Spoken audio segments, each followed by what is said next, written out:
Let's take a look at the Hyatt Regency Portland at the Oregon Convention Center.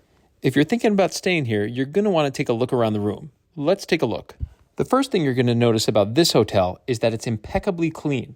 The room was spotless. Now that sometimes is to be expected for a convention center hotel. The amenities were wall-mounted by a brand called Pharmacopoeia. I wasn't quite a fan of the fragrance of it, but that's a personal thing.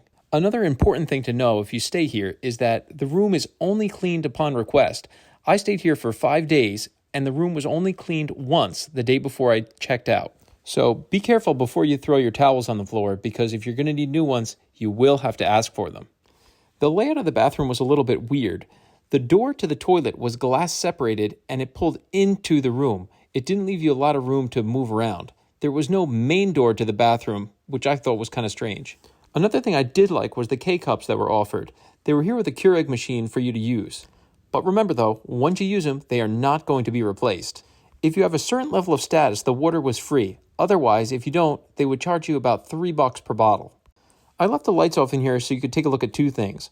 One, the television. The television in this room was humongous. I really liked that. It was a really nice touch. The other thing is the motion-activated nightlight there on the side of the bed.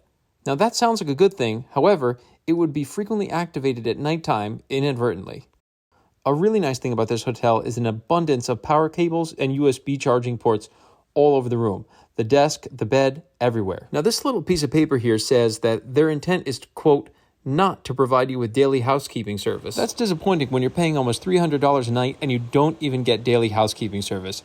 I don't like that cost-cutting measure. So it's clean, convenient to the convention center, but that's about all I'll say. Thanks for watching, and drop a like if you enjoyed the tour.